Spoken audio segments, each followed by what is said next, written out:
Ladies and gentlemen, welcome to the 119th ever episode of the Next Podcast. I'm Alex. And I'm Pokken Kellz. And today, folks, we are back after a week of absence. We just had a sort of like logistical problem last week with shooting the podcast. So we have a tight schedule. Yeah, it's pretty tight. Happens. But we're slowly inching ahead and getting in control of our lives heading into this Christmas season, as I hope a lot of you guys are this year. Let's not let this year keep us down. It's been a rough year, right? 2016, it'll go down in history as a rough year. It was a rough year. But, don't let that keep you down. It'll be good. Don't worry. And speaking of how you've been doing, what have you been doing this Poke Week? Oh, dude, it's been a great few Poke Weeks, right? Yeah. Oh, by the way, we're the Dex from YouTube. We're Yeah. a Pokemon channel. This is a Pokemon podcast. Hello. Welcome. First-time listeners. Hello. Hello. I've been playing just a ton of Pokemon. You may or may not know, if you're listening to this right now, that we've been Let's Playing it on our channel. Yep. Episode 7 is out now, or 6 is going out on Monday. Yeah. So that'll be just a day or two from now if you're on the Friday or Saturday crew. But we're so far beyond that in our actual play of the game. We're still not done with the game, actually, but Right. we're much farther along than episode 6. So it's So- been funny watching those episodes come out and be like, oh yeah. So with that in mind, please continue to not try to spoil the plot for us. Yes, that's what we decided on some ground rules before going in, and we were like, plot? No. Because also a lot of people who are not adults who can buy things for themselves who might listen to this podcast. Excuse me. Sorry. Oh. One of the fun things about winter for me is that I get really, really stuffy and gross all winter. But, if you're a kid and you don't get to control when you buy video games, the Christmas, Hanukkah season might be the time when you get the game. So we're just going to try and be respectful of that for plot spoilers for a while. I mean, we'll be done with the game, I'm sure, probably in the next week or so. But it's just been hard to get together and record it. Yeah. But as far as spoilers are concerned, at this point, talking about any of the Pokemon in the game, I think is fair. I think we can just, if you're emailing us in and you already broke the story clause, don't fret about it. It'll be okay. I just will try my best to skip those emails. But, as far as from now on until we decide otherwise and we announce the game is done and that we think it's fair that to start talking about the plot of the game, we're going to just leave it with Pokemon. So Pokemon, free game, plot, no thanks. But yeah, I've been playing a lot of that, and I'm sure we'll talk about it shortly, but there's been some cool Pokemon Go updates that have made me somewhat busy running around catching Pokemon and all See that fake announcement this morning? No. What did it say? It was Gen 2, December 7th, get hype. That was fake. Of course, now I wonder if it's actually going to happen. And Where then was that? It was on Twitter. It's it was called Niantic Lab. Ah, I see. Yeah. But, I think it's coming soon. I think it's reasonable to say that it may be out before the end of the year, but as far as official sources go, no word on what actual day the Gen 2 Pokemon are coming out. Right.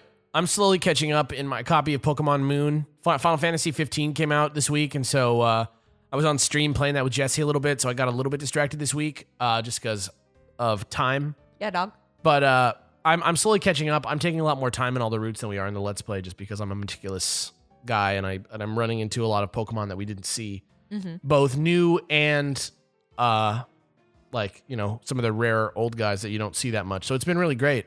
But that's mostly what I've been doing, and I've been getting a lot bigger into TCG lately. I've been working on building a second deck IRL so that I can battle people, with my 2 decks. And that's been fun. I mean, I'm building a Mewtwo deck based around the Mewtwo EX from Breakthrough. Everybody knows that guy. And Mega Mewtwo Y. So that's going to be fun. But other than that, I mean, I don't know. There's other than I'm playing Pokemon and I'm playing the Pokemon card game, there's not much else that I've been doing that's Pokemon related. But I'm doing those 2 things an inordinate amount of my daily time. You know what I mean? So I'm feeling pretty Pokemoned out. lately. Really? It's feeling good. Not like burnt out. You mean like you feel like your Pokemon coffers are full? I feel like I'm just like I feel like my life is like absorbed with Pokemon, even though I'm doing only 2 things. You know what I mean? I'm doing them a lot. That's all I'm saying. Sure. Oh God, this is gonna be a rough one. But yeah, now that the game is out, our return to the more mundane news. There's not gonna be a lot of hot leaks, unless there are. But we're gonna be doing less theorizing and less speculating for the next couple weeks. More straight up news reporting. Yeah, but that doesn't mean there's not a lot of news. So check this out. The Pokemon Global Link came back. Actually, you know what? We got to jump into it. Yeah. The news! Welcome to the news, darlings. Man, Blew me away. I thought we were going to not do it. I know. I just thought, I'm streamlining everything. Why not this? But that's not what happened. No, the first Pokemon Global Link event is live. So Pokemon Global Link came back up. It was down for a while when it was transitioning from Gen 6 to Gen 7. It's back, and the new Global Link event is live, and this is what the vibe is. They're sort of like doing like public events that everybody can like participate towards a greater goal. Mm-hmm. Feels kind of fun. It's like not much in terms of like actually taking action that you wouldn't normally already do, but it's fun to like imagine that we're all together working on this. If you catch, this is in the battle, what's it called? The Friend Plaza? Festival Plaza. Festival Plaza. Yeah. There's a woman right inside the castle in the center who's like the like Global Link event lady. She's the one wearing like the Hawaiian traditional She looks Hawaiian just dress. like the woman in the front who does the mini games with you. If we all together catch 100 million Pokemon by December 13th, 100 million, we all get rewards. We get 1,000 CP if we achieve that goal. Everybody who does it gets 1,000. That's a lot of CP. That's like CP? Battle points? or FP or whatever Festival it is. coins. Yeah, like FC. the coins. FC. I was like, CP, that's Pokemon Go, man. No, whatever the currency is inside the Festival Plaza. Right. Festival coins. Yeah, that's a lot of coins, man. It's a lot of coins, and it's worth doing even if you don't think we're going to succeed because you still get 100 for participating, even if we don't hit the goal. Yeah. So which is great. Get hype on that. Yeah, get hype on that. Go check in with your Festival Plaza right now. If you're playing this right now, click on your Festival Plaza. Go there real quick. Just turn on the event. I don't even know if you have to like go and turn it on before you can start. Right. But, like just in case, just check in with her. But just guys, to see what the vibe is. Let's get on Do this it. because this is I'm depending on you. You're depending on me. We're all in this together. We're all we got to in catch this Pokemon right now. together. How do you know that movie? It was a really famous movie. Believe it Yeah. or not. It was a huge, huge sensation all across the country. High right. School Musical. You're right. Yeah, You're right. It's okay. Oh God. God, I'm not sick, but my sinuses and my throat are just like messed up. It's crazy. I have like an itch in my throat Fun constantly. fact. Yeah. I am sick. Yeah, Kelly is sick. I'm not sick, but I probably am gonna get sick, and we're gonna both go see a concert tonight. So it's a weird night. Anyway, in the spirit of Alola, 2 3DS themes are available everywhere now. One is Solgaleo and Lunala, themed in the style of the opening animation of the game, which is like a kind of dope CG style. It's called it has the Adventure Begins music. It's gonna be dope. I've seen this one. I haven't applied it to my own 3DS because though I know how to, I just have chosen not to. And the other one is called Pokemon Tropical, and it features the Alolan starters. It has Rockruff and Pikipek along with them. It's like super cute, and it has the like, the Melee music. I love that music. It's really cute. It's a very cute theme. If I had to choose a theme, this would be the theme. What if you just got it? What if I did get it? Then what would be the next step for me to do with it? Well, I would assume that like many other people, you would set it as your active theme. But I would like to get. I mean, but like, I would just why like would to I? get I would like to put out a survey of people asking them how they could I do how that? they do it, like what How their could- order of operations How is. could I do that? How could you? How do you? Really, how could I? How could one make that happen for themselves? I mean, it's been the same theme since I got my new Blastoise 3DS. You know what though? What? In your case, it actually is like a solid. Like it's hard to beat that theme. That's true. I like That's that true. theme. It's Anyway, all retro. It looks great, and I love it. yeah, the new 3DS, guys. If you pick one up this holiday season for $99, it's like worth it. It's a great system. Maybe not now. I don't know what you guys think. I don't know what you guys think about the Switch. We'll talk about the Switch in a minute, though. Also this week, the Pokemon Sun and Moon soundtrack is officially available on iTunes, $9.99. get this.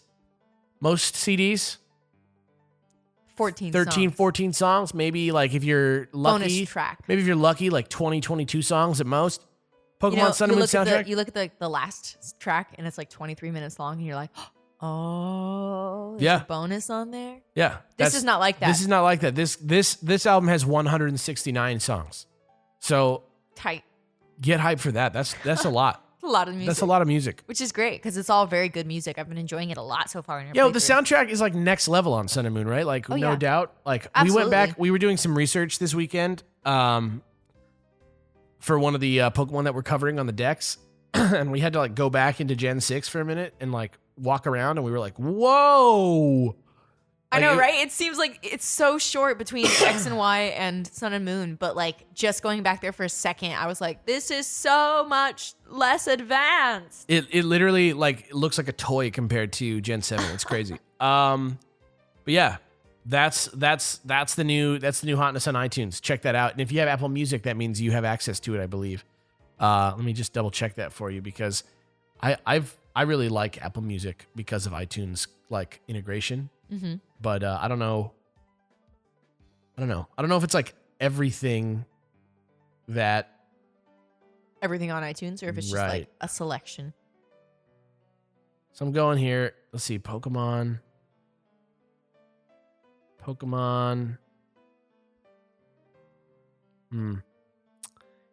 I don't rightly know. I can't really tell. Who's the composer? Masuda? Yeah.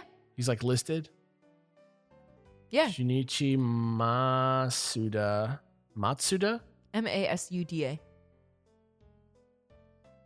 Masuda. I don't know why this isn't working for me right now. I think it might be on there, but I don't think Apple Music is working properly. Anyway, great commercial for Apple. Speaking of new things, a new character is coming to Pokken arcades, at least, December 15th, and it's finally time, you guys. We did it. We guessed right eventually. It's Empoleon. It's Empoleon. He looks sick. I love how he looks. As of the time when we gathered this news, which was like an hour ago at most, other than knowing that it's going to be Empoleon, we have no idea like what the deal is with him or how he works. Is he skill? Is he speed? Yeah, is he power? I'm sure that's going to be out soon, but as of right this moment, we don't know that answer. So just hang tight. We'll be with you soon. Cool? Yeah, I hope to see a trailer soon in the next couple days. Me too. Sure. That's where I'm at in my head. That's what I want. But so you excited. love Empoleon, huh? I do. Like low key, he's like really great. And like I was thinking about it, and like Torchic came out at the beginning of X and Y's life cycle, holding the Mega Stone. And then sure enough, that's the starter from the Gen 3 remakes that came out like later. Yeah. And now this time we have Munchlax holding a Z Stone. So I'm wondering if we're going to get Gen 4 remakes with Z moves. Like, oh, really? Whoa. In this gen. You know what I mean? That would be pretty wild. Right? It's crazy. Anyway. I don't know why, but like there seems to be in my mind like some division between Gen 3 and Gen 4 where I'm like, it's way too soon for Gen 4. It just happened. But it's only a couple years. Maybe it's because like I was finally like in young adulthood when Gen 4 came out, and so it's like not in like weird distant childhood memories. It's when we met and like first started talking about Pokemon, like Gen 4 was like the current game. Right. That's really weird. And so like I don't know, I feel like there's like that like knowledge gap, or not like a knowledge gap, but like an enlightenment gap where like when Gen 4 came out, like I was enlightened into like EV training and IV training and battling and shinies and all that jazz, whereas before I was like more of a casual player of Pokemon and I was young. So I don't know, it just feels like Gen 4 is so recent, even though it's like been a lot of years. Lots, almost 10 years, which is crazy. So. But I'm really excited. I'm glad Empoleon's finally getting his day. I hope he becomes the most popular character in the game and that people actually start playing Pokken again when it comes out on Switch. If it does come out on Switch. But speaking of Pokemon that are out soon, out right now is the XY and Oras Meloetta event for Pokemon 20. I'm going to do a PSA on the channel this week for that as well. But right now, you can go get it. It can be downloaded via internet on Mystery Gift, and it is the last one, finally, in the Pokemon 20, like, legendary giveaway thing that happened all year. The mythical Pokemon that was, like, across the Pokemon cards and just all this great stuff. This year's done, dude. The Pokemon 20 year, what a year for Pokemon. It was a great Pokemon year. despite being a rough other year, it was a great Pokemon year. I think it did nothing less than like get Pokemon back into its golden age. Yeah, man. Everybody's talking about Pokemon. Like my work friends are talking about Pokemon, and like I mean, like honestly, like you hear that and you're like, but Kellz, you work here with Pokemon all the time. But like I mean, like day job, the doctors that I work with, that's like older and has kids. She's like, everyone's talking about Pokemon. Oh my gosh, it's back. These are people that just don't care about video games. People that like are not into video games, like sense that Pokemon is back in a big way. Yeah. I love that. So that's Meloetta. Meloetta is going to be available till the 24th of December, day before Christmas. So don't forget that because Meloetta is pretty darn cool. It is cool. Meloetta switches from form to form. Pirouette to what is the other form? It's like Pirouette form, and then there's like singer. Aria form. Aria form. Yeah, singer and dancer forms. Pretty good stuff. Very cool. Pretty dope. Pretty into that.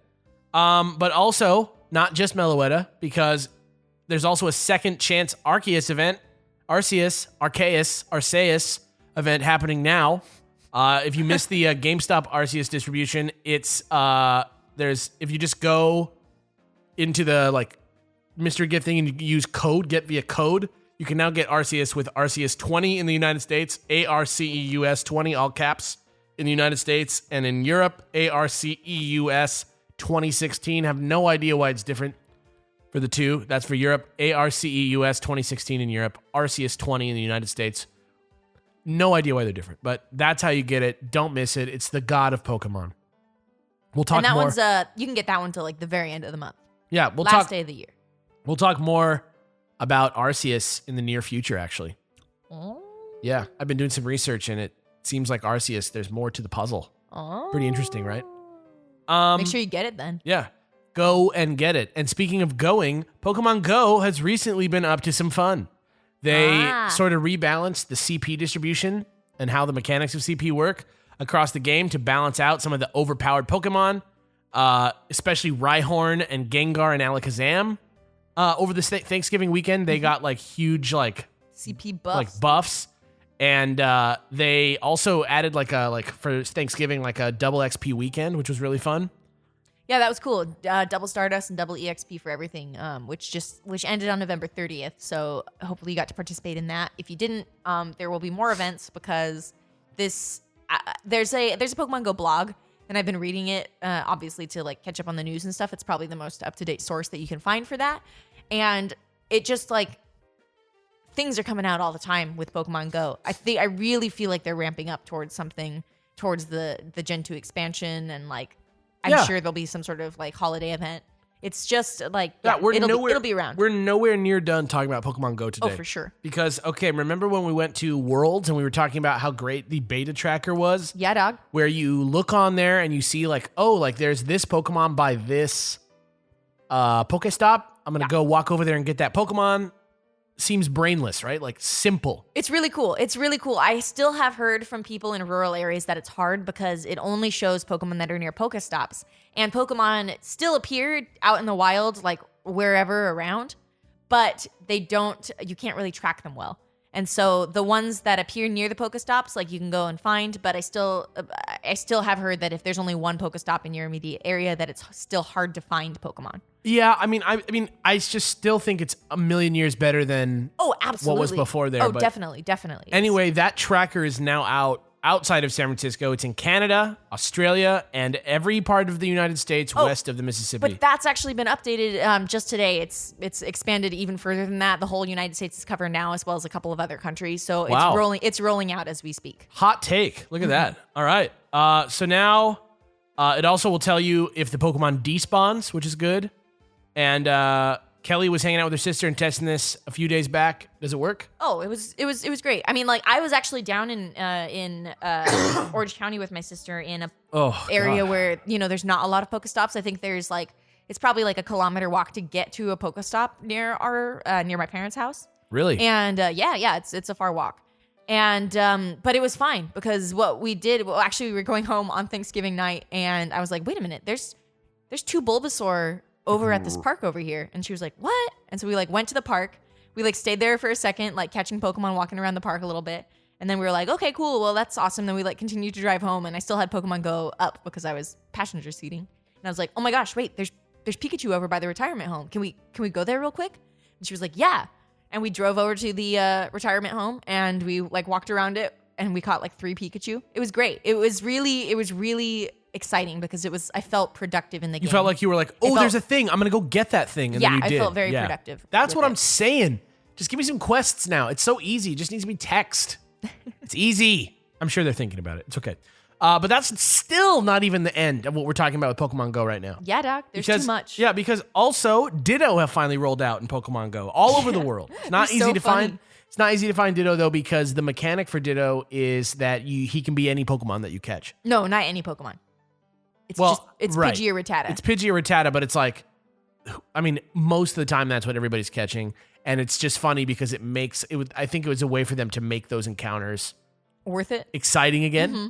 Yeah, and so because like in the history of Pokemon Go, they like had the Pidgeys and Rattatas, then they removed them from eggs. That's probably why is because of the Ditto thing that they removed them from. So you can't hatch a Ditto, right? But also because like, why would you ever want that in an egg? Why would you ever be excited to see that? That's also very true. But then they decreased the spawn rate for Pidgeys and Rattatas, and actually I don't get very many around our apartment. Really, we have Rhyhorns, Cubones, and but have you received? Have you got a Ditto yet? No, I haven't. I still have not gotten a Ditto. But have you seen anybody catch a Ditto? I have not seen anyone catch a Ditto. I've seen videos of it online of people catching them, but nobody that I know personally has a Ditto yet. Pretty interesting, right? Yeah.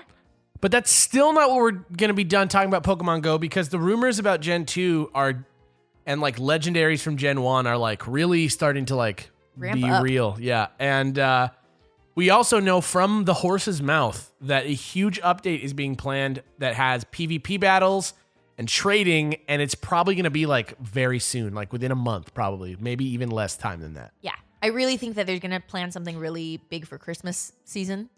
Like Niantic has been saying like, yep, we're planning all these things. They're coming soon. And like whenever they say something's coming soon, it's been coming pretty soon each time they've talked about it. I'm most excited for the Pokemon that are evolutions of Pokemon from Gen 1. Like Steelix and Caesar. Yeah. Stuff like that. Or Heracross, I'm excited to see. Blissey, I'm excited about because Chansey got a stat change in the last update. Very, very good defensively. Like such high HP. It's got like more HP than my Snorlax, and it's CP 800. Awesome. And I'm gonna get, I'm gonna get a Tyranitar. Oh. Yeah, get hype. It's time. Hype. Gosh, I wish I wasn't so dry in my throat. It's really bad, you guys. The weather is like really dry here right now. It's really bad. It's awful, but I'm okay. I promise I'm okay. I just sound bad. Also, PokemonCenter.com is like rolling out holiday stuff. There's mugs, there's pins, there's plushies, there's Pikachu with the Delibird costume. That's like the mascot another this year. Like Christmas Eevee this year. Also the Alolan starters with like Christmas tinsel and wrapping paper and stuff. Crazy. Also holiday, like actual like Christmas cards and a Pikachu Delibird globe ornament. Not to mention the awesome like 151 or whatever. I was so surprised to see those on the website. Those are the like designer Japanese shirts that I was actually using as an example of cool merch that we don't get over here. And we months and months ago, or years ago, even probably on this podcast. They've been around for years. I've been seeing them come out and just being like, wow, like these are so cool. Like I would wear something like this, but I would never wear it. The Kakuna shirt is very cool. All of them, like go look it up. They're so cool. Like if you don't see one of those shirts and you're not like, wow, I could like wear that one.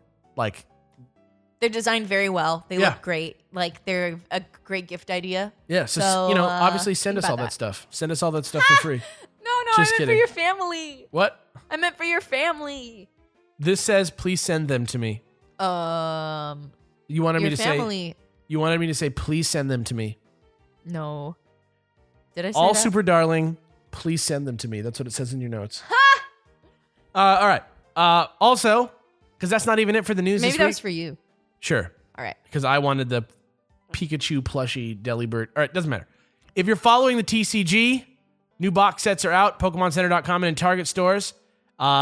Lately, like we're on the eve of the Sun and Moon stuff coming out, so that's like in the wings. It's already been loaded into the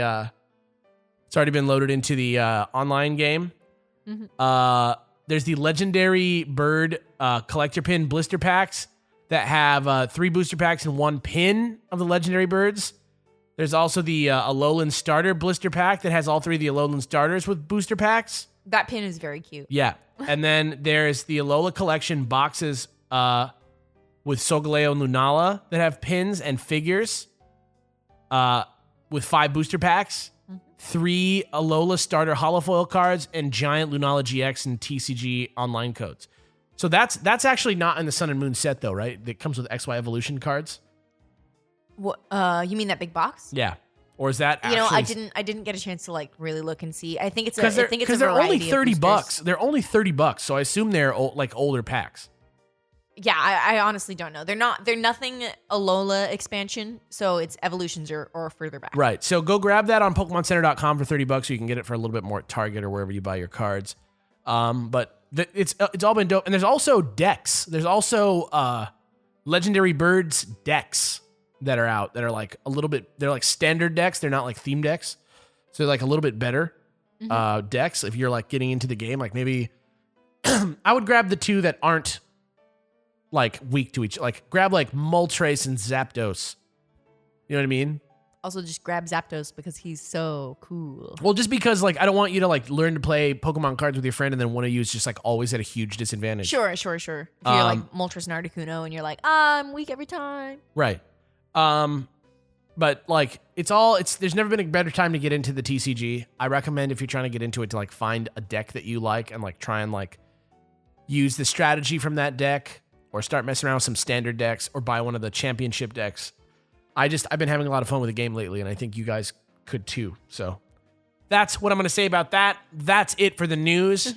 How did that feel? It feels good. I disagree. Let's jump into the discussment. I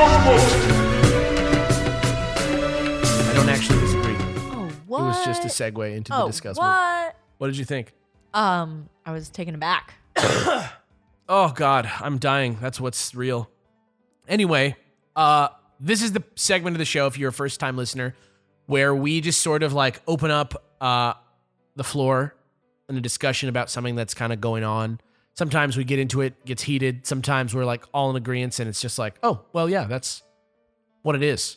But today we're going to be talking about specifically one sort of like, I would say it's a hot button subject, but it's like sort of been overshadowed because Pokemon Sun and Moon came out. But there's been some buzz about Pokemon games coming to console in the future on the Nintendo Switch, as well as rumors that Pokemon Sun and Moon may in fact be a launch title for the system, which would be crazy. Would be crazy. These are, as of right now, totally wild rumors, but a few months ago, Tsunekazu Ishihara, who is the CEO of the Pokemon Company, confirmed that Pokemon games were being developed for the Switch. So I want to know what we think about this, and I want to open this discussion by discussing something that Kelly has always been very hardline on, even on this podcast, which is that, like, you believe that Pokemon games should be portable. Right.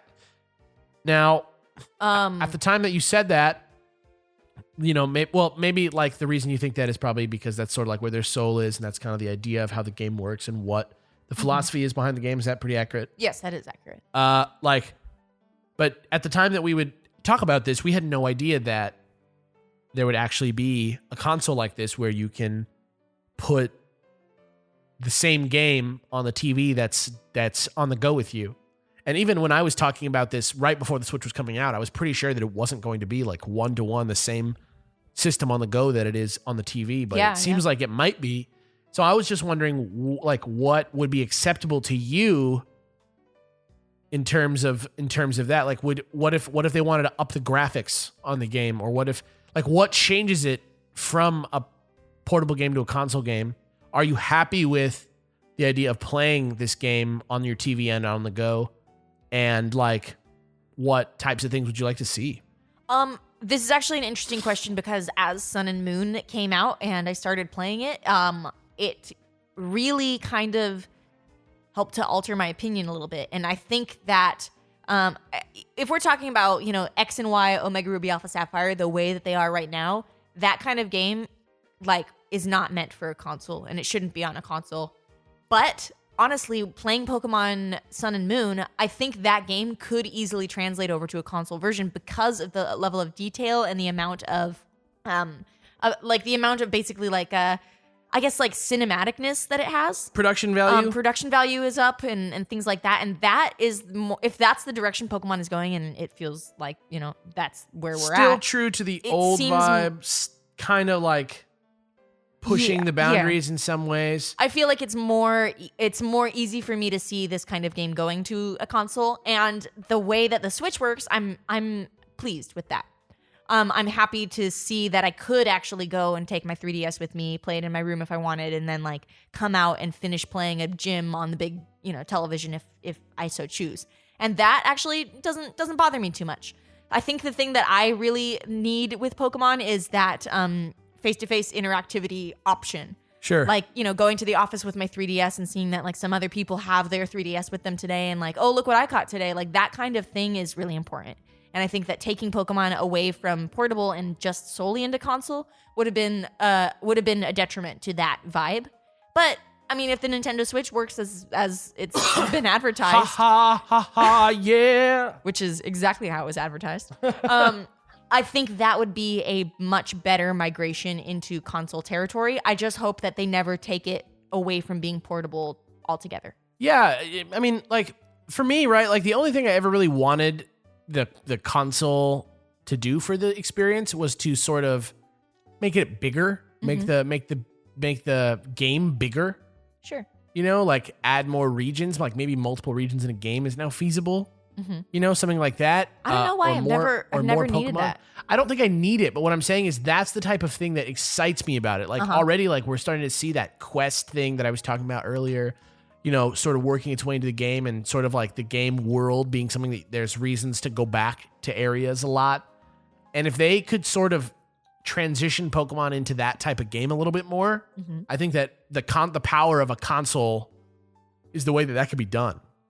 And like looking at how good the Switch looks, on the go, and the fact that it's running stuff like Breath of the Wild is like, damn, you know? If it can run that, it can run Pokemon. And so along those lines, I don't even have a problem with them having things like, TV only modes in the game, like with like high quality battle animations, for example, or like some sort of like cool like dynamic battle system where they like almost like animate a fight scene between your Pokemon on the TV while you're battling on your Switches, or something like that.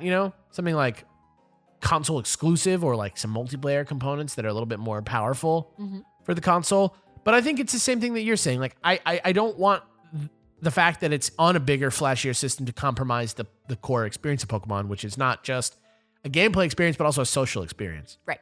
And I mean, honestly, I think that could be solved with like adding like something like video chat to the game alone. Sure. You know what I mean? Like if you could IRL, like real-time video chat with people. Sure. I mean, I think that definitely would add that, but that realm is always so touchy for Nintendo. Sure. Never do that. Sure, of course. But I'm just saying, like, I would be fine with there was a console-only version of Pokemon as long as there was a social aspect to the game. Does that make sense? So I think we have similar opinions. I just think that I'm a little bit more open to changing more things. Does that make sense? Yeah, that makes sense. What do you think of the other kind of wild rumors that Sun and Moon is going to be a launch title? A third version is going to be a launch title for Sun and Moon. I can't see it being a launch title because it's not even been at that point. It will not even have been 4 or 5 months. Yeah, I agree with you on that. Before the game came out, and they did so much selling of 3DSs. Like, as a consumer, right? Like, imagine I just bought a 3DS to play Pokemon Sun on, and I just came back to the game to like buy Pokemon Sun, and then you tell me 4 months later that a better version of the game exists on a new console that I also need to buy. You know what I mean? Like, to me, that sounds crappy. That sounds like bad. You know what I think would be good? I think a good idea would be to release, if they're still doing this, which they may have moved away from that in the Pokemon core like, business model. Sure. But if they wait like a year and then release a third version onto the Switch, I think that would be a potentially good plan. I could see them doing like October Switch game or a November Switch game next year. Pokemon Planets. Pokemon Stars, Pokemon whatever. or just like Pokemon Sun and Moon Switch. Like, I don't care, just Sure. like, I think they need to just give it a little bit more time to breathe, like a year or so to breathe. Yeah. And then if the Gen 7 remakes of Diamond and Pearl are exclusive to the Switch or come out at the same time on Switch and 3DS, I would be very like into that. And I don't know how you would feel about that. What if they ditched the 3DS halfway through Gen 7? Would you be mad? I think honestly, the more I'm thinking about it, like maybe that's impossible just because people like won't be able to interact with you. Yeah. I mean, like I said, I really like having my own little system for it. And like for the same reason that like I never borrow your 3DS. Like if we live in the same house and we have Sun and Moon, but the only way to play it is on our one Nintendo Switch, like I don't think that, but that's I'd be sad about that. I don't think that it's going to be a situation where everybody only, like each household only has one Switch. You think so? No, I don't, because like I don't think that's the intention of it. I think it's that you kind of like have your Switch and it's like, It's like yours? It's yours. Yeah, but what's the price point on it? We don't know yet, but it's rumored to be around what the 3DS costs at launch, about $250 to $300. Interesting. Which isn't that much for a new console, No, especially not a portable console that looks like Breath of the Wild. Right. Does that make sense? Yeah, absolutely it does. Like I don't know about the battery life, but like I also like, if we're going on a trip, for example, in 2018, Sure. and we're, going to a convention, like it's not believable to believe that like you and I are both going to share the same Switch. Right. I think we're both going to buy the Switch. And like, I think the cool thing will be like, oh, like, do you mind if I play on the TV? Like, no. Okay. Well, I'm going to just jack my Switch in. Okay, so you think you can do like multiple switches on the one home console? It's just a dock. So, one my dock could be in our room and your dock could be out here. Mm-hmm. And like when we want to play on the TV, you just slam it in. It's just a dock. Yeah. It's literally just a connector for the TV and I'm really battery. interested to like get my hands on it and see exactly how it works and the connectivity on it, because I really have high hopes for the Switch. I think it'll be a really good system. Yeah, I think it's pretty much straightforward. I think it's just going to be like a portable, like everybody's going to own one, but it's a console. And I also am pleased with the fact that they kind of are moving away from 3D. Yeah, I think 3D was like a gimmick that lasted a while, and like it was cool because like it helped us to, get to VR, but like as it stands, 3D, I mean, I still hate watching movies in 3D because it's just like, why? It hurts my eyes. It gives you a headache. It doesn't enhance. If there's a version of 3D that doesn't give me a headache when I watch it, like even the best 3D, it's like just a dull hum of a headache in the background. Yeah, like even on the 3DS, like that's pretty good. Like 3D, it was really cool that you did it without glasses and stuff, but like actually it kind of forces your eyes to like focus in a weird way. Yeah, the new 3DS is a huge improvement over the regular 3DS in the 3D department too, but it's still just, it's not enough to get me like to advocate it on the 3D train. I wouldn't consider myself an advocate. Yeah, I'm not big on 3D, yeah. Which is why like I always tell people like, oh, I'm thinking about getting a 3DS. I'm like, don't, just get a 2DS. Like it's cheaper and you'll like it more. I mean, I would never say that. I would always say get the new 3DS because it's $100. Right. But then again, I do talk to a lot more like non-video gamers about it. Yeah. About it. It's only a $20 difference too at this point. At this point, I mean, like if the console really is going to be done in like 4 months, like I don't even know if it's worth. I really don't know what the plan is. I think that, depending on what gets announced for the Switch, it's going to be really important. Like it's going to really have a big impact on what happens with the 3DS. Sure. And I don't know if there's any other 3DS games planned for the future. Like they announced they had that little one. They're like, all right, we're going to finish up Animal Crossing. There's going to be a Pikmin out, and we're out. You know what I mean? So we'll see. But as for that, I mean, what else? What else could be a Switch game that you would accept? You mean Pokemon related or like anything? Yeah, I mean like a Pokemon. Like what if? Like is there other than obviously Pokemon Snap? Is there anything else that would sell the Switch to you that's Pokemon related?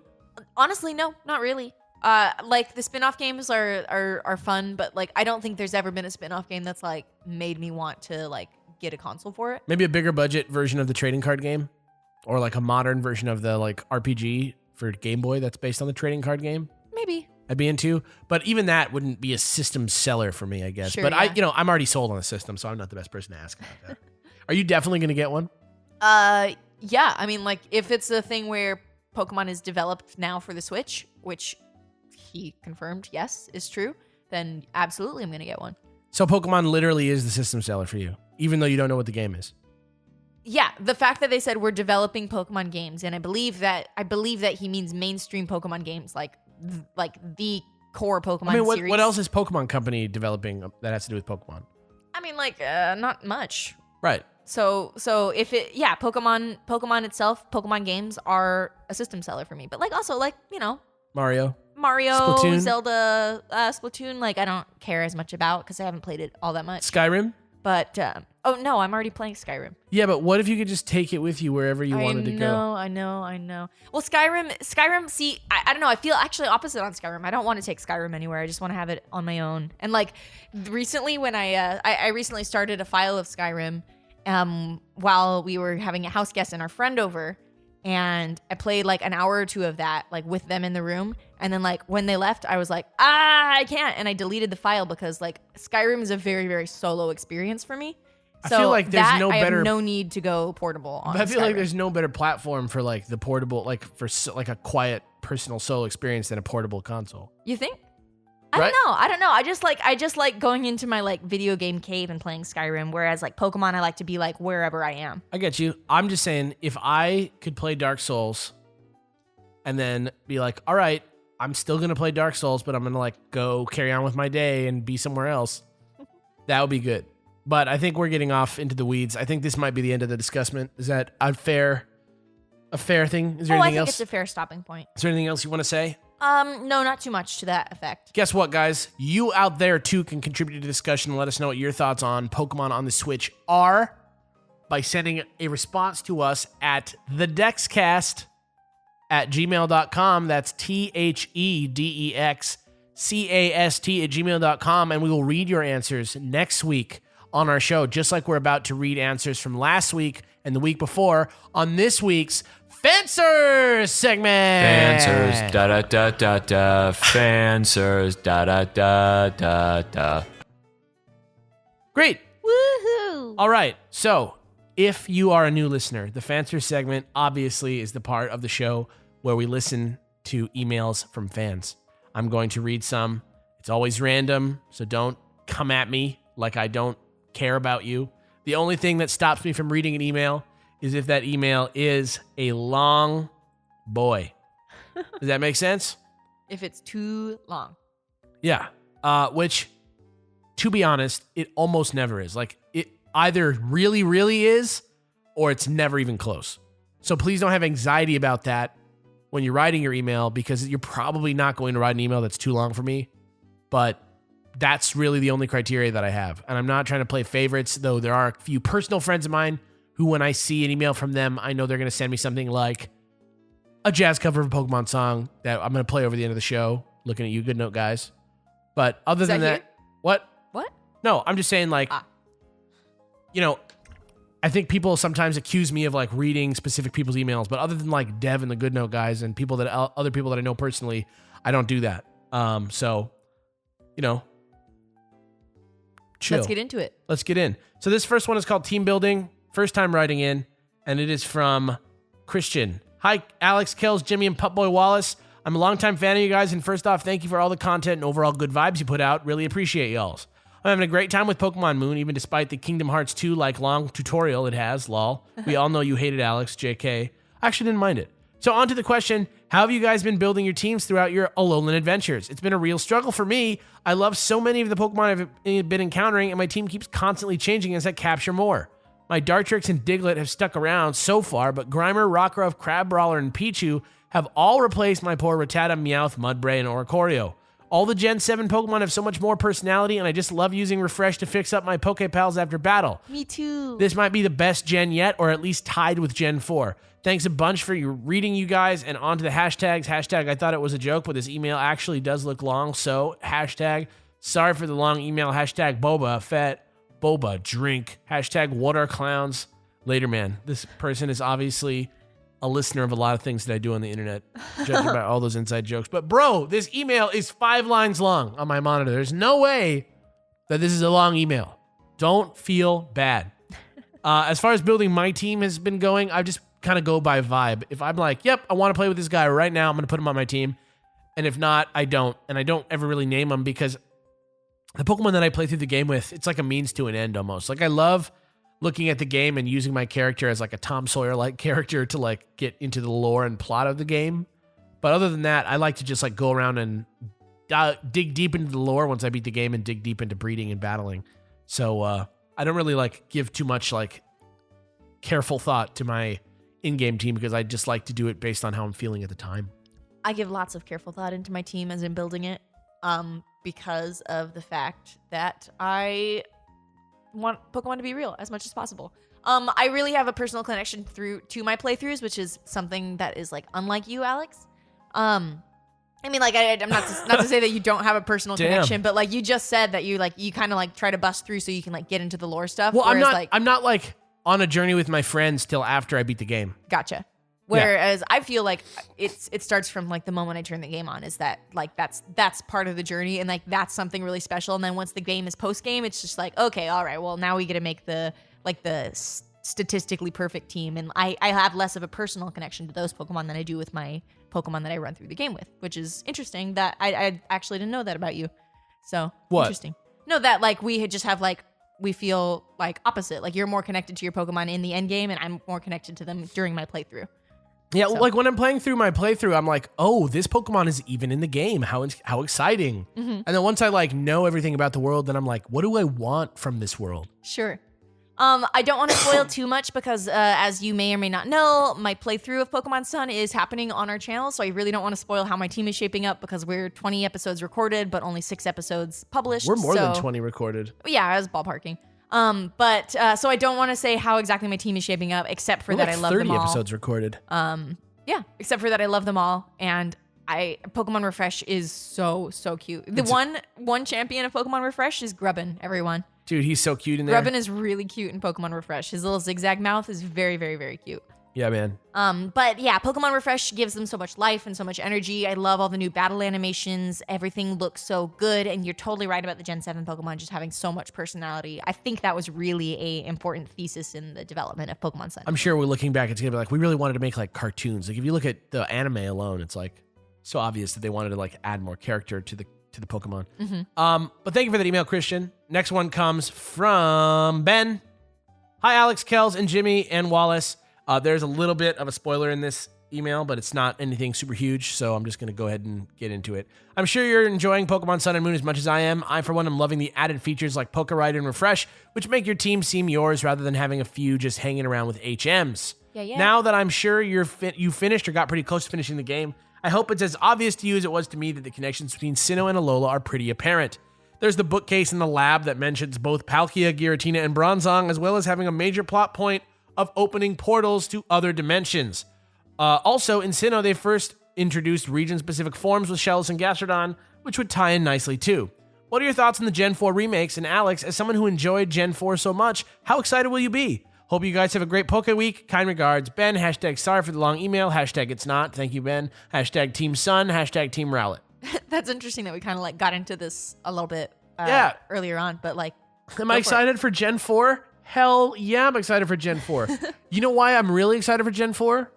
I want to look at Gen 4 and all the lore and meatiness of the like Canalave library and things like that through this new fleshed out cinematic lens where buildings are the right size and Pokemon are there in the right size. And it's going to be so good. And I really hope they don't skimp. I see you giving me that secret lore of Pokemon. I see you trying to put it out there. Let's just like go deep now. Let's get a writer. Let's get a historian, a Pokemon historian on the staff. Hire me to work at Game Freak. I will do it. You're already taking all my ideas anyway. I hadn't really noticed the connection between Gen 4 and Gen 7, but like I guess like absolutely there is one. Munchlax. I know. I guess it kind of just went over my head, you know. Sure. And I don't know if that's just a result of me like playing it blind, like knowing that there's an audience and like trying to, I mean, not like trying to like play it well because like obviously I just play it however I want, but like sometimes I won't maybe spend as much time like reading and rereading things on a Let's Play than I would like personally in my own time. So I guess I haven't noticed those connections very much yet, but I'm excited to see where it goes. Because like right now, as of the recording of this podcast, I'm like at the end of the second island. Yeah, I mean, so that's... like I still am not super, super far. So just that's where I'm at. Yeah, I'm with you 100%. All right. Let's do it. Here we go. This one is from Serenus502. Serenus502. Xerneas. The Pokemon Xerneas wrote us an email. Alola Dex Crew. This one's called Sun Moon and the Call for Help mechanic. Firstly, I definitely agree with your comments during episode 118 about the Call for Help mechanic introduced in Sun and Moon. As someone who plays the games with a focus on catching a wide variety of Pokemon and filling out my Pokedex, I've become quite frustrated with encountering new Pokemon and having to beat 4 or 5 of them in a single battle in order to catch one. I don't know if it's my luck, but it seems like wild Pokemon have been calling for help successfully close to 65 to 70% of the time. Yeah, dog. I suppose it's possible that the percentage scale is based on the difference in level between your Pokemon and the Pokemon that you've encountered, in which case I'll have to think about keeping my stronger Pokemon benched until I'm specifically engaging in trainer battles or trials. On a somewhat related note, I encountered a Carbink that used its call for help unsuccessfully, twice in a row, and on the third call, the Carbink brought a Sableye into the battle, and the Sableye immediately attacked and knocked out the Carbink that called it. I was surprisingly unsettled by the Sableye preying on the natural tendency of Alolan Pokemon to help each other out by instead cutting down a Pokemon that had expressed its vulnerability and expected help from its friends. Oh, wow. Have there been any cases like this in Sun and Moon, or if that would be too spoiler heavy in any other games in the Pokemon franchise, where the natural actions of a Pokemon have had an emotional impact on you or changed the way that you thought about them? Thanks for reading, Serenus502. You know what? That is awesome. I'm so glad you told us that because I hadn't seen anything like that before. And that's really cool that the Sableye was like, nah, I'm gonna take this Carbink because Sableye totally would. It eats rocks. That is so cool. I didn't know that was a thing that was implemented. Like, I remember when there were horde battles and it was like a Zangoose horde and there was a Seviper and they would all gang up on the Seviper and stuff. Yeah. Like, I was always like, oh man, this is just like real life. But I'm glad to see that they kind of kept that through line. But yeah, the only other Pokemon that I know that calls for help and gets a different Pokemon that I'm aware of that I've seen so far is Cubone calling for help and getting Kangaskhan, which is kind of interesting because of all the theories surrounding Cubone and Kangaskhan. But yeah, I wonder if there's more to that. I don't know yet, but I think it's a really interesting thing and something that I may not have even noticed had you not pointed that out. So thank you. Yeah, I don't know about emotionally affecting me, but in a general way, I want to say that those types of details and, you know, things like the especially darker Pokemon entries or just more mysterious or vague Pokedex entries that there are in these games, and there's a lot of them in Pokemon Sun and Moon. Those are the types of things that capture my imagination and cause me to think about the Pokemon world in this more intellectual way than it's presented. Mm-hmm. And I don't know if I can point to one specific instance of it where it really personally affected me more than any other instance, but just I'm thankful that that's there. I'm thankful that that aspect of the Pokemon game exists because it just makes me so happy to see that and hear that and know that about the game and that they're thinking about that. Does that make sense? Sure. So, yeah, I don't know if I just can't point to like one specific thing, but like let's do it. You know what I'm saying? Yeah. Like always I want that. Oh my God. This is one of those emails that's too long, but it's about something really cool, so I'm going to read it on my own time. That's cool, right? That's cool, right? All right. What else? I'm trying to find another one. I always try and get you to answer before me because I look for the next email while you're talking. But here we go. Sure. This next one is from Connor, Pokemon High Fives. Hi guys, Connor here. Just a little quick spoiler-free, just in case that's still a thing, email about a small detail I discovered and absolutely adored. Did you know you can high-five certain Pokemon in Pokemon Refresh? Yes! First, a little backstory. I recently played through Pokemon X again in the months leading up to Sun and Moon to mitigate some of the all-consuming hype I was experiencing at the time. I had at one point caught and used a Pancham, and during a session of a Mii, I discovered that he would attempt to bat my hand if I drew circles with a stylus in the air. Took it to be a small detail, similar to how cats bat a dangling toy. Ever since I have tried to recreate this with multiple Pokemon on occasion, discovered that Tapu Lele and Bulu indeed swing for your hand. By chance, I hit Bulu's hoof and a little graphic appeared. We totally high-fived and he loved it. And so I asked, have you guys discovered this before? Let us know if you find any more instances of this. Hashtag too lazy to think of hashtags sent from my Rotom decks. P.S. Kind of bummed that my Rockruff starter connection theory didn't work out, but I love the starters anyway. Ciao. Yeah, I have noticed this. I noticed it with Rockruff, and he'll shake your hand like a little, like he'll be like pa, and it'll paw at your hand. I think that's super cute. I think most of the time it's Pokemon that have front legs, because I tried it with Trumbeak and a couple other ones that don't have like ready legs, and they didn't do it. They just continued to stare at my hand. But like ones with paws and ones with like hands, they'll totally give you a high five, and I think that's just darling. That's like so like how do they decide like which Pokemon get to do that? I mean, honestly, I just think it's based on anatomy alone. Just like, oh, you got a hand? Like, oh, this one has a hand? Yeah, this one could probably feasibly reach up and give you a high five. Speaking of reaching up, this cat is trying to like jump onto your computer. He's trying to jump onto my computer. He like reached up with his paw and was like thinking about jumping onto your desk, which he always tries to do in the middle of us recording stuff. Yeah, he's a big jerk. He's a big time jerk. All right, let's do like two more, huh? Sure. This next one is from Bryson, the Hyrule Historia of Pokemon. Yeah. Get ready. Hey, Alex, Kellz, Lorekeeper Bryson here. I'm following up on that email about how Pokemon fossils and how their molecular geometry is completely different than that of other animals. Can't help but wonder what an Ultra Beast molecular structure is like, ... Alex mentioned how much he wanted a Hyrule Historia of Pokemon, and I have good news. It exists. Or, well, definitely existed at one point at least.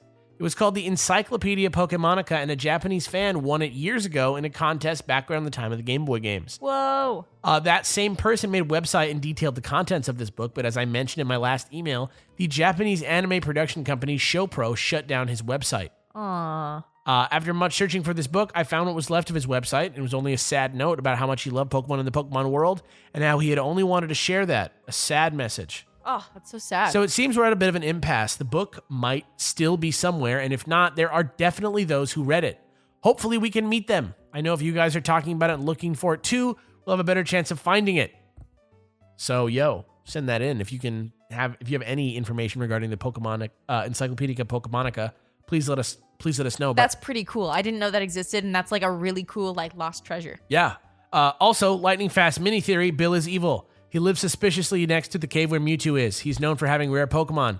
Team Rocket is known for stealing rare Pokemon. They seem to leave him alone despite being posted right near his house at Nugget Bridge. Bill is lactose intolerant. Oh, and he's also bad at Pokemon battles, yet he's somehow able to secure rare Pokemon himself. Hey, I don't know why him being lactose intolerant has anything to do with that. Hey, remember wearing a Team Rocket uniform in Gold, Silver, and Heart Gold, Soul Silver? Dialogue for every NPC in the entire challenge changes, except for Bill and his family. Bill doesn't blink an eye at you. Team Rocket member entering his home. Neither does his mother. She says, what? What is this? You know when you wear the Team Rocket uniform in Gold and Silver and Heart Gold, Soul Silver? No. You like have to put one on for a little bit? I don't remember that. Well, it happens. Okay, I believe it. I just can't believe that I don't remember it. Yeah. Bill and his family don't change their dialogue options. His mother says, no matter what happens, I'm just happy to see my own son. Very cryptic. In Fire Red and Leaf Green, if you decline Bill's offer to go to the Sevi Islands, he'll be in two places at once. His cottage and Cinnabar Island. Cinnabar Island also happens to be the Kanto region's more suspicious town. I believe Bill has traveled through dimensions himself and has long been aware of the multiverse situation. Ooh. There's much more, but I've gone on too long for now. I hope this email wasn't too long, but you know how lore can be, eh? Later, man. Bryson. It's not that long. It's not. It looks long, but he like double spaced it and left justified it by line for some reason. That's crazy. I would love to see the Encyclopedia Pokemonica. And as far as this Bill theory goes, I think it's one like this would be like a great game theory. Yeah. You know, yeah. I don't know how provable it is, but it's really like interesting theory. Does that make sense? Uh-huh. Yeah. But dude, thank you for that email. I appreciate that so much. All right. What do we got?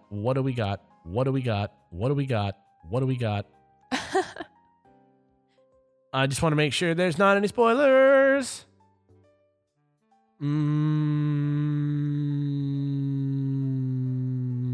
Okay. Ready?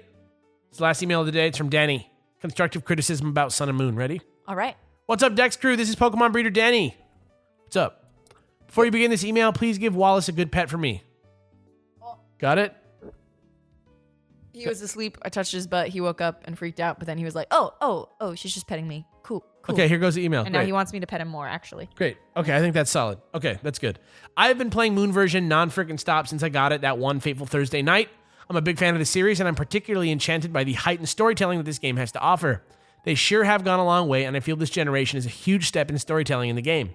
Just the opening cutscene alone was impressive and cinematic. I'm gushing, but I love Pokemon, so whatever. Yeah. I don't want to sound negative, but I have some critiques about the game, though, and I figured I should run these critiques through with the lead creative director of the game, which is obviously Alex. What is even up with not even having Pokemon Bank ready to go for Sun and Moon launch, Alex? Why can't I just import my 20 level 100 Pokemon from Oras and beat the game easily? JK, that was probably intentional for that very reason, but it's still a weird thing to do. I would respond to your question, but I think you already did. Also, I was expecting to really like the Rotom Dex, but overall, he's pretty much the most annoying thing in the game. Alex, why did you make him talk so much? I disagree that he's the most annoying thing in the game. I think the most annoying thing in the game is Pokemon calling for help.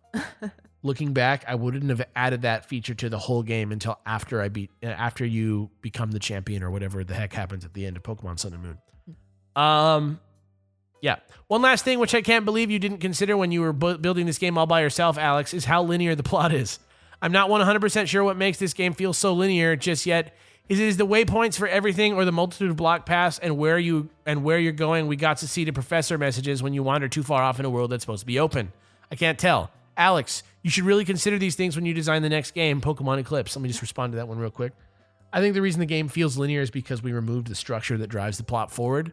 It seems like an open world structure that encourages exploration, but really it was just a formula for us to follow. And so in this game, we decided to add an actual plot. And so it has a structure much more similar to your basic RPG. So while in some ways it does feel more linear, I feel like we balance that out by adding a lot of areas where you can catch rare Pokemon and new mechanics for catching Pokemon and new things to do and fun quests to have. I just don't think you should be allowed to say we added.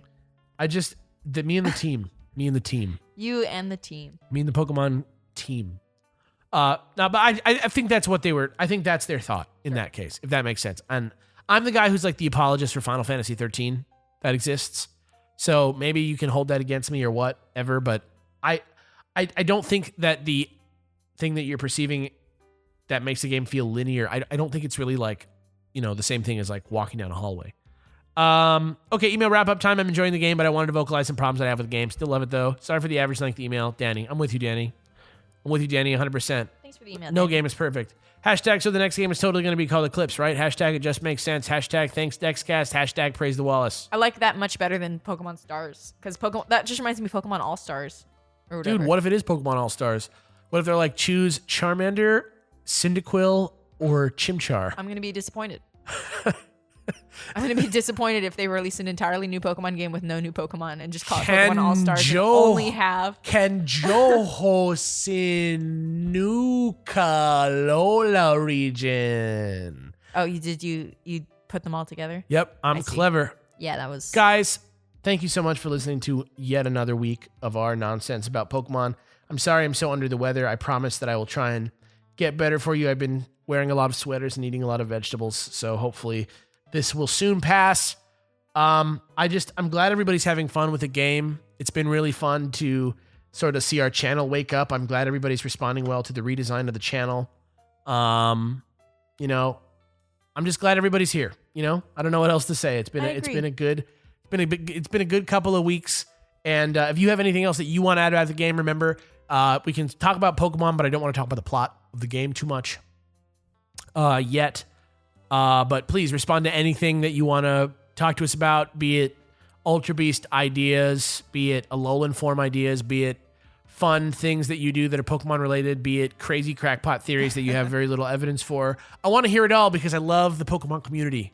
I think it's a great fan community. So yeah, dude. Let us know. Send in your responses to thedexcast@gmail.com. That's THEDEXCAST@gmail.com. And we'll read your responses next time. Guys, it's been real. I'm Alex. And I'm Kellz. And we'll see you next week, guys. Bye. Bye.